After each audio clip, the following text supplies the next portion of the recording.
Re-bienvenue dans une nouvelle vidéo crypto. Donc, ça fait un petit bout que j'ai pas fait de vidéo comme ça. Donc, on va aller voir quelques graphiques ensemble. On va parler un petit peu des ETF qui ont été acceptés la semaine dernière. Et là, on va commencer avec cette Coin360 qui nous montre les pourcentages par jour. Et là, personnellement, c'est la première fois que je vois ça tout en gris. Donc, on a le marché qui est stable sur du 24 heures à un niveau assez incroyable. Donc, on est à 0% partout. Donc, évidemment, c'est pas 0 pile. Là. Ça peut être 0.47, 0.18 pour certaines cryptos. Mais on est pratiquement à 0%, donc on a une charte toute grise ici. Moi, c'est la première fois que je vois ça, donc je ne sais pas pour vous.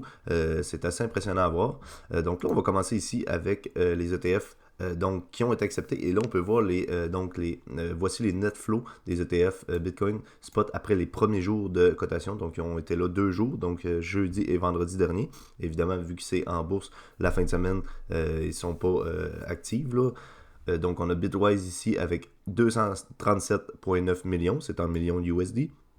Et donc, on a Fidelity à plus 226,97 millions. On a iShare Bitcoin Trust à 111 millions. On a ARK de ARK Invest donc à 65 millions. Franklin Bitcoin à 50 millions. On a Invesco à 17 millions. Vanek à 10,5 millions. Wisdom 3 à plus 0,99. On a Valkyrie qui n'a pas bougé. Selon moi, le ETF n'a pas encore été coté, j'imagine, pour être à zéro. Et on a Grayscale Bitcoin qui est à moins 95, ce qui est quand même logique, là, parce que les gens, vu que les ETF plus intéressants, avec des frais beaucoup plus intéressants, hein, parce que je pense que Grayscale a 1,5% de frais donc sur ses ETF, alors que les autres sont plus aux alentours de 0.5, 0.2. Donc, c'est sûr que c'est plus intéressant. Donc, c'est pour ça qu'on voit les gens qui vendent le Grayscale Bitcoin Trust pour aller vers d'autres ETF. En plus, qu'est-ce que je voulais dire à propos de tout ça? Donc, évidemment, ouais, les gens convertissent, c'est pour ça, c'est à cause des frais, là, évidemment. Là, les gens veulent acquérir des ETF avec beaucoup moins de frais. Et donc, c'est ça pour ça. Donc, si on vient ici, par exemple, sur Wealthsimple, donc moi, en tant que Canadien, j'utilise Wealthsimple. Donc, à partir de mon CELI, donc, je pourrais maintenant acheter du Bitcoin Trust, donc un ETF spot, évidemment, qui achète réellement du Bitcoin en arrière. Et donc, là, c'est l'ETF ici, iShare Bitcoin Trust, donc de BlackRock. Et donc, on peut le voir ici, là, donc, qui a commencé jeudi dernier, donc le 11. Et donc, on a eu une baisse au courant de la semaine, évidemment. Là, on attendait un petit peu un sell de news, mais évidemment, c'est normal que ça baisse un petit peu après des grosses nouvelles comme ça. Et c'est plus l'Ether, donc l'Ethereum, qui a pris de la valeur. Là. Si vous en êtes pas rendu compte, l'Ether a quand même rattrapé un petit peu son retard. Donc, assez surprenant aussi. Peut-être qu'on envisage l'ETF de l'Ethereum. Donc, selon moi, c'est plus ça qui arrive. Et là, évidemment, ici, on a 0% d'intérêt sur de taux de dividende et d'intérêt là, sur les ETF Bitcoin. Donc, c'est normal. On peut pas les stacker directement là-dessus, mais c'est quand même une belle manière d'acheter du Bitcoin, donc à partir d'un CELI ou quelque chose du genre.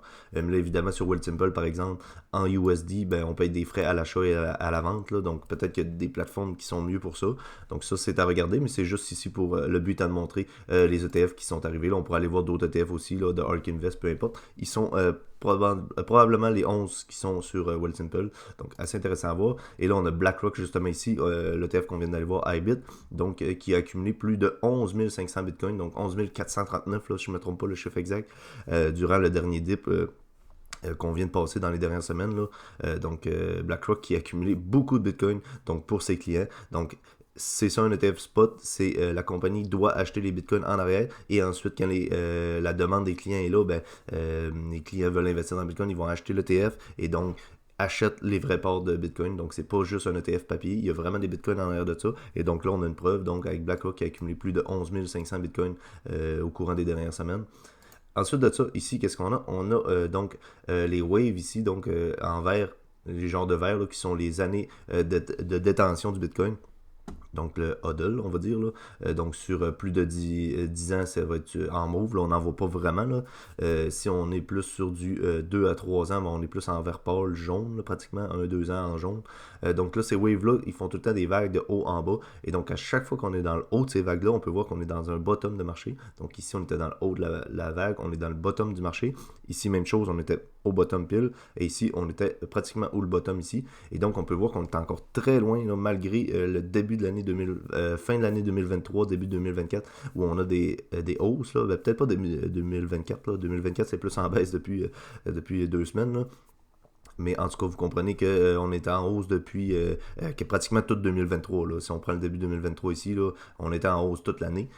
Et donc, on peut voir que sur ces waves-là, on est encore très très haut. Et les tops de marché arrivent seulement lorsqu'on est dans les bas donc de ces waves-là. Là. Donc, où les détentions du Bitcoin, évidemment, là, sont plus sur du court terme. En fait, c'est plus les longs termes qui vendent, et tandis qu'en haut là, c'est plus les courts termes qui détiennent le Bitcoin, là, évidemment. Et donc, là, on peut voir qu'on est encore très haut. Pourquoi pas venir chercher... on voit qu'ici, le bottom est un petit peu plus haut donc que le précédent ici. Donc, pourquoi pas tout le temps venir chercher un petit peu plus haut. Mais on voit qu'on est encore très, très loin.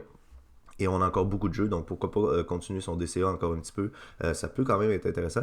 Et là, on va finir avec 2 graphiques, donc l'ETH BTC, où on a eu une grosse performance de l'ETH là, dernièrement suite à l'ETF. Donc on le voit avec cette bougie-là. Donc ce graphique-là, c'est l'ETH contre le BTC. Donc quand on a une grosse bougie verte, donc quand le graphique monte, c'est l'ETH qui prend plus de valeur par rapport au Bitcoin.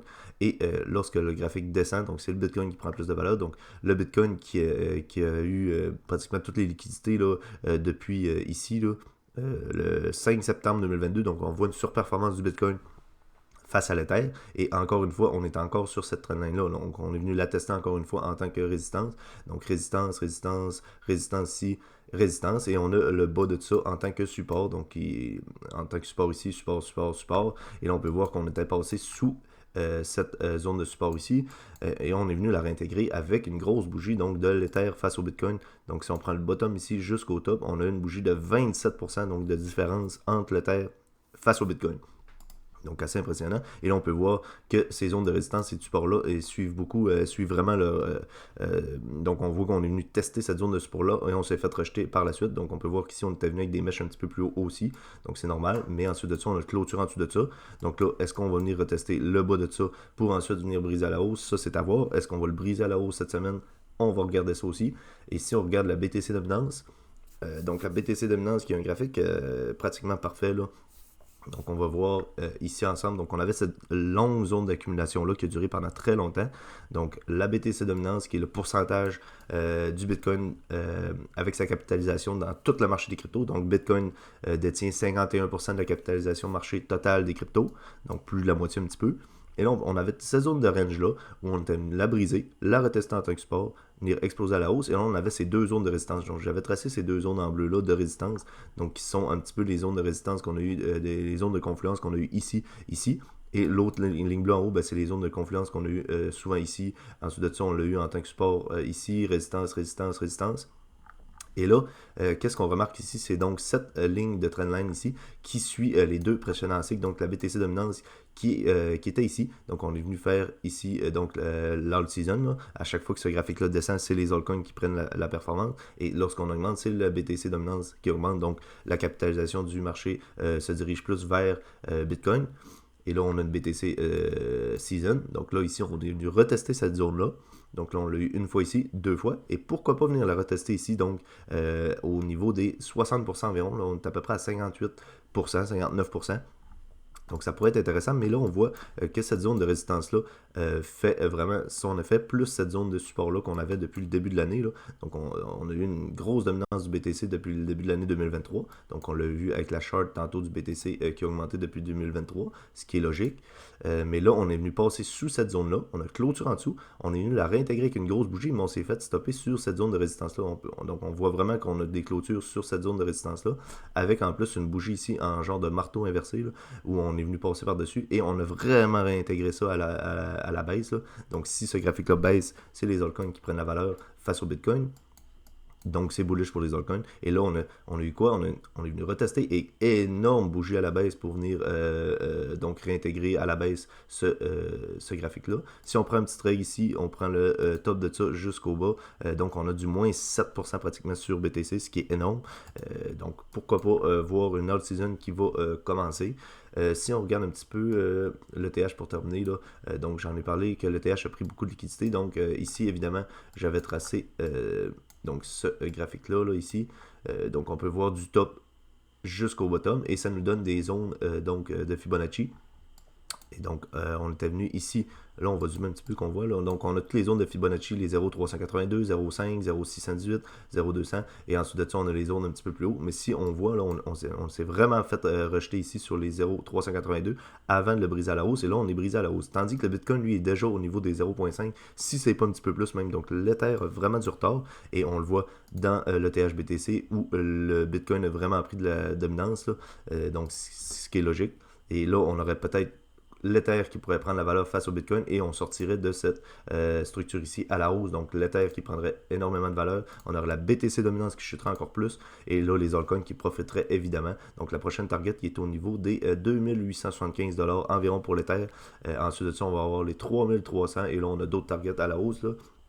Évidemment qu'ici, avec cette structure-là, on va probablement avoir une zone de résistance ici au niveau des 3500. Donc ça, c'est à regarder. J'espère que la vidéo vous a plu. Continuez d'accumuler, continuez de suivre donc vos youtubeurs préférés, suivre des analyses sur Twitter, à vous informer. Donc, selon moi, on a encore un bon bull market devant nous autres. On n'a rien vu encore. Donc, prenez le temps. Et nous, on se revoit la semaine prochaine. N'hésitez pas à laisser un j'aime, un commentaire, à vous abonner. D'ici là, prenez soin de vos investissements. Bye.